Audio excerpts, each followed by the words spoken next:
Our brains are so powerful at being able to block out that really intimate trauma, and I feel that it helps you tap into to be able to unravel it. The most powerful thing with ayahuasca is you being able to surrender. And obviously for me as a Special Forces soldier, that's a really bad word that I can't, it's hard to accept.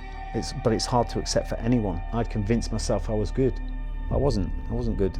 I didn't know that until I went through that experience. Now what that taught me afterwards is the fact it was stop fighting. And I realised by looking back after that experience, it made me realise that everything in my life I'd fought against society, against schooling, against everything, against authority, everything, my relationships, everything I was fighting against.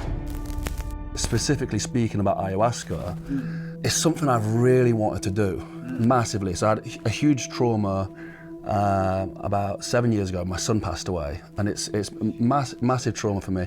I felt like I handled it, and it's similar to that kind of situation. It shaped me, but I know there's loads of stones unturned with that, and I'd love to do ayahuasca to try and get to that place. But I'm petrified, like really am, of what's going to come from it. And I don't know if that's a right mindset to go into doing ayahuasca with. But yeah, what is the process of ayahuasca? What would somebody experience? Like, how would you describe it to somebody, like what they'd expect? Yeah, first of all, I'd like to say to you that when you do anything like that, you don't have to, it's not about focusing on the process, the actual thing you'll go through in that moment. What is the end goal? What do you want to achieve from taking that medicine? I'm not too sure. I don't know what you want. I know what you want. You want closure. I guess not closure as in. Yeah, I think you're probably right. Yeah, some kind of conclusion. I guess some kind of conclusion. Yeah, to be at peace. Yeah, with it. And maybe the thing is, the mind is going to be telling you that you are at peace with it. The mind's going to be telling you that you've dealt with it. And really, at the end of the day, you haven't. I can tell you now, you haven't. And you really need to do a lot of soul searching. The way medicine's done, the way therapy's done as in society, and whether you've been through any of that, I don't know, but it will not go as deep as ayahuasca can. And that you won't know until you do it. But I think that's what I'm looking for, that extra depth. Because I've done a lot of therapy and stuff like that, but I think there's something else there. Yeah. Because the thing is, you imagine, right, trauma is like a stealth assassin. It's so subtle, but yet so impacting that you don't know it's even happening. Like at any time throughout my trauma, I'd have said, no, I'm fine. Yet when I look back, and hindsight is a great thing, but it didn't win any wars. But it's a great thing to reflect. And by looking back over my life, over a massive span of my life, I've gone, right, that makes sense. For me, that whole incident with the chimp taught me something really incredible, and that was the fact that it taught me, in that moment, and we mentioned this on the last interview, on that moment when I got attacked, and I actually surrendered in the moment instead of attacking, retaliating. I lay down and just died, and I allowed, what would have happened? I questioned myself, what would have happened if I'd not fought that day? And I'd have been dead. But through that ayahuasca experience, I then did die, and I became spirit. And it was the most amazing experience ever. I died and went to the spirit world with my wife. Now what that taught me afterwards is the fact it was stop fighting. Stop fighting. And I realised by looking back after that experience, it made me realise that everything in my life I'd fought against. And I don't mean being in the military, forget the military, I mean against society. I'll probably always fight against that, but anyway, against society, against schooling, against everything, against authority, everything, my relationships, everything I was fighting against. And it was about surrender. The most powerful thing with ayahuasca is you being able to surrender. And obviously for me as a Special Forces soldier, that's a really bad word that I can't, it's hard to accept. But it's hard to accept for anyone. So I think really at the end of the day, you've got to go into that experience knowing that you need to surrender, and it's a hallucinogenic at the end of the day. People think it's going to be some kind of, night out on a Saturday. It's not, it's hard work. When you're releasing trauma like that, you've got to go deep into that trauma and you relive it. And you actually, for me, when I went back into that trauma, I lived it I can't remember going through that experience like I did when I actually went through that, you know, when I actually took the medicine and went through that experience. I never remembered it like that at all. The reason I'd asked Ollie about this is because of my own trauma. It's something that I'm thinking about unlocking myself, of going to an ayahuasca ceremony or doing ayahuasca to unlock it. But it's something I'm very, very fearful of. So we've had a great conversation together, and Ollie is trying to help me maybe get through the process and get towards trying ayahuasca ceremony and going through that process myself. Today's video was made possible at Mulliganbrothers.com, where you can now get the Memento Mori poster, 80 years of tiny little squares that you shade in. Use code STOIC at checkout for 10% off. It's a reminder that you are going to die. It's the most motivational tool that I've used for this last year. If that sounds interesting, please go buy it. But before that, let's dive back into the video. Now our brains are so powerful at being able to, or our mind is so powerful at being able to block out that really intimate trauma. And I feel that it helps you tap into, to be able to unravel it. For me, it took me out of being the victim. You know, it took me out of being the victim. Instead of being the focus of the incident, it made me a part of it. And it taught me compassion. So really for me, it's like, you know, I would strongly advise, especially when everyone's been through something traumatic, and if you haven't, you will do it sometime in life. That's just life. But really, I think it is extremely powerful. You have to really consider what you're doing, and you have to make sure you go to a place that's recognized, it does it professionally. And I did, you know, Soltara in Costa Rica, which is an absolutely amazing place. But you know, that will take you to where the medicine's needed. And if it's not needed, if you have got over that trauma, then that's fine, but it will go to where it's needed. So just the experience for yourself on that night. So have you done ayahuasca once, is it? I've done ayahuasca once, yeah. Yeah. Do you remember what you went through on that night it happened? Yeah, really for me, I mean, the first experience, you know, again, a correct and certified place for doing the practice or administering the medicine. The first time I took the medicine, I was disappointed. You know, and I was like thinking, oh, this isn't, you know, maybe it's me and maybe it's not that powerful. But really what they were doing, they were judging the quantities. They were judging your tolerance. So then the second night we went back in for, you know, and the next day you go through a full debrief. Everyone would talk about their experience. And some people were coming out with stuff and I was thinking, God, I was envious. You know, and I was thinking, God, this is going to be rubbish. It's not, you know, I'm obviously not affected by it. And then the second night they upped the dose, and it was a whole different story. So straight away, you know, you're in a maloca, which is a massive round building made out of wood, beautiful high ceiling centered in the middle, and everyone's on like mattresses, thin mattresses all the way around. And you take the medicine, you just lie down, you go up into the center, take the medicine, you state your intention, whatever that is, what you want the medicine to do. Again, it's going to go to where it's needed, not where you want it. And then you go back to where you're sitting and you wait for the medicine to start taking control or taking you on the journey. And for me, that was, you know, I started seeing, you know, the sort of all the geometry and everything and all the lights, and then that's what took me on the journey then into the experience. And it was almost like going down a corridor with different options. I had so many doors I could have gone into, you know, different things that have happened in my life. But the door I got to, it was almost like it felt right to go through that door. And when I went through that door, that took me back to the 10-year-old. And there I was in the circus on that very day, you know, and the same experiences I felt. It was like I was there. It was just like I was there. You know, the feeling.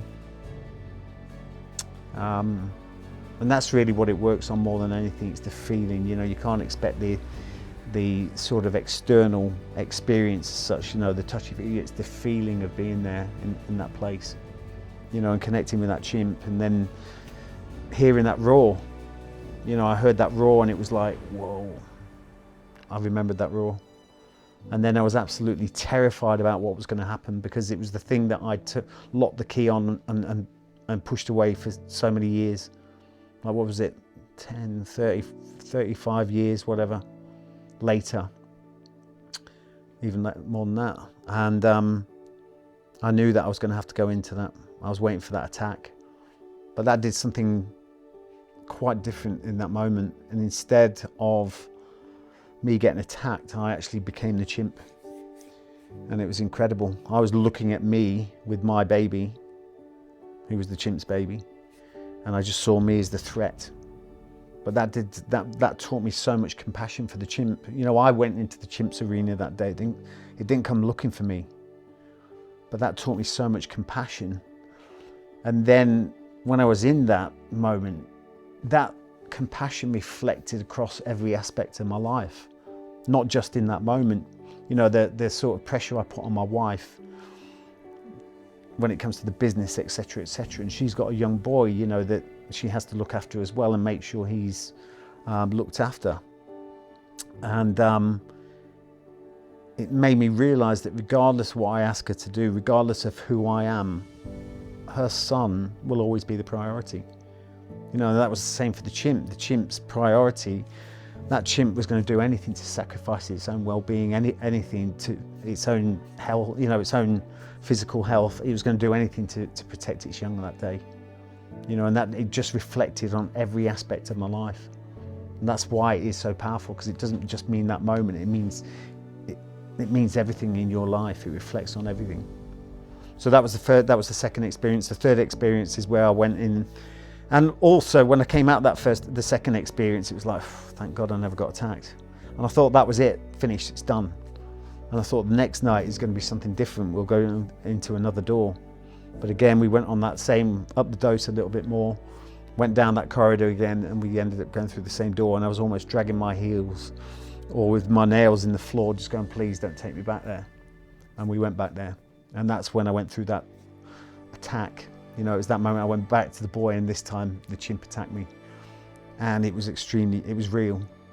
And all the time, you know, for my life, I just remembered that attack, and it was like something that I'd managed to, I dry cleaned all the nastiness from that experience, and it became quite a joke.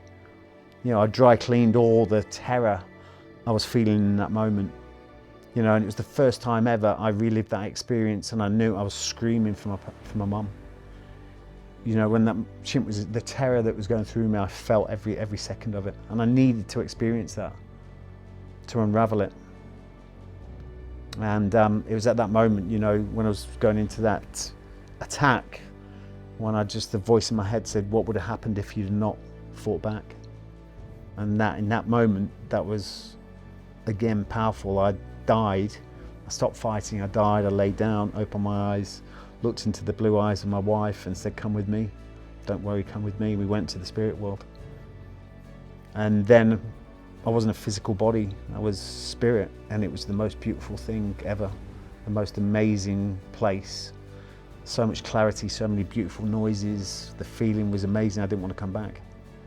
But a voice said, there's people that need you. And it almost pulled me back. And then I woke from that experience. And it was incredible, life-changing. Did your wife say when you eventually came back and you know back to day-to-day life, did she notice a difference in you? Yeah, 100%. And it was the first time for me, you know, it's like that, one of those biggest things for me, it was the fact that, you know, that message for me, stop fighting. You know, it's like I put so many barriers into our relationship. You know, that was the first time for me, because I was like, I'm never getting married. I'd been married once, you know, never getting married, never doing this, never doing, you know, and then all of a sudden it was like, just stop fighting. You know, and I realized that I was putting so many barriers into our relationship. You know, barriers in the way of myself and my wife, and she wasn't my wife then. And I came back, and that Christmas I proposed to Laura, and we got married a year later. But I truly believe that if I hadn't gone through that ayahuasca experience, I probably wouldn't have ever asked her to marry me. I'd have kept on fighting again, you know, fighting. So yeah, she did notice a big difference, but the problem is with ayahuasca, or not the problem with ayahuasca, the problem with society is you come back and the feeling that you get initially when you blend back into society is soon diluted. You know, society and everything dilutes all that goodness that that uniqueness that you feel. It never goes away totally, and you should always hold on to what you've got from it. I got massive growth from that.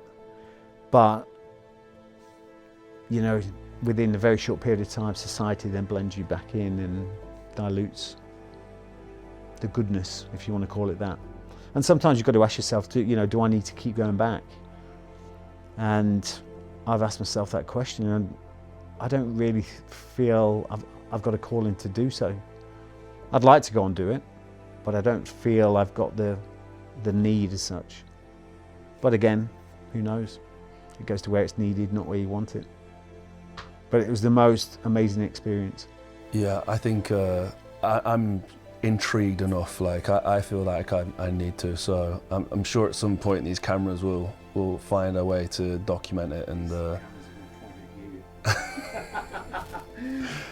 I don't think it'd be pretty. I don't think it'd be pretty, to be honest. That's the thing with ayahuasca. You've got to understand that it's not going to be pretty. It's for some people that go there, that they've probably got. It can be nothing too challenging. But that's not many people that have had some kind of trauma throughout their life that needs dealing with. So people that go there and expect a bit of a Saturday night trip, it doesn't work like that. It doesn't work like that. And for me, I probably question if I'd have known the sort of trauma relived I was going to go through, maybe I wouldn't have gone.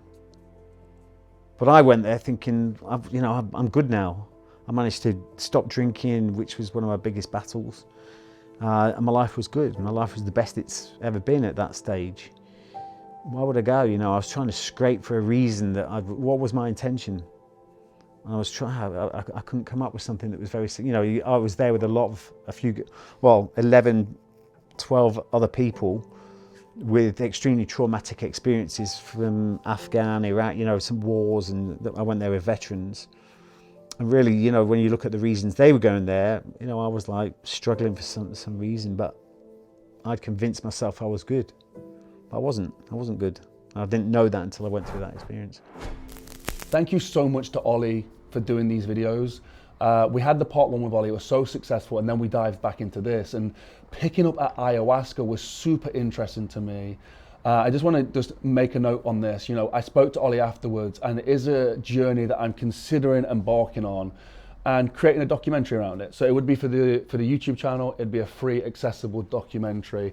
So please head over to the main channel and subscribe if you want to see projects like that. We have some interesting projects as well that are coming out that follow the journey of me and my brothers and my sisters. So please, head over to Mulliganbrothers, hit the notification bell, hit the notification bell on here as well. An ayahuasca journey to unlock my trauma around my son sounds like one of the scariest things I could ever do. And, we have some pretty crazy stuff planned, and none of it compares to try and have to face that again. So, yeah, but I'll do it. So please, if that sounds interesting, if you got any support, if you guys know about ayahuasca, please drop me a message on Instagram at @JordanMulliganBrother and let me know what you guys think. Anyway, guys, all of this was made possible at Mulliganbrothers.com. The t-shirts, the journals, the posters, you make this possible. You'll make the documentary possible. The new poster, the Memento Mori poster, is available with 10% off using code STOIC at checkout. It's 80 years of tiny squares that you shade in. I shade mine in, and every single morning I look at that poster, I'm reminded that I'm gonna die. And it gets me motivated. And if that sounds like it'll work for you, go head over to there. All the profits from the website at mulliganbrothers.com go back into creating this content. And yeah, thank you so much to everybody. This has not been an easy journey. It's been far from an easy journey. We've got a huge film crew here. We've got a film studio. We've got, all the red cameras, and we put everything into this. We did absolutely everything we could put into this. And at times we almost lost everything as well. And the one thing, and I mean this, the one thing, when it was just myself, Luke, Will, and Neve, editing out of that small room, the one thing that kept us going was you guys. There was a moment when there was 15,000 followers, and I said to Luke, imagine all these people packed into this room right now. And it was a really dark moment for the channel for Luke, and he stood there and thought, that's crazy. If there's 15,000 people here who might watch a video, then of course we're going to continue. You know, of course, if people think that this means something, Inspire Change means something, that Mulligan Brothers are going to deliver this, then we're going to keep doing it and keep doing it passionately. So thank you to everybody. You guys keep us going. And from the bottom of my heart, thank you so much. Have a blessed and productive day and go inspire change yourself, guys. Whether it's through the actions that you take or the messages that you say, people are watching constantly. It might be your little brother, it might be your neighbor, it might be your mother, it might be a guy across the road who sees you working out every morning, but people are watching. So move forward with passion and purpose. It's infectious. Have a blessed and productive day, and I'll see you in the next one. Peace. Let's get it.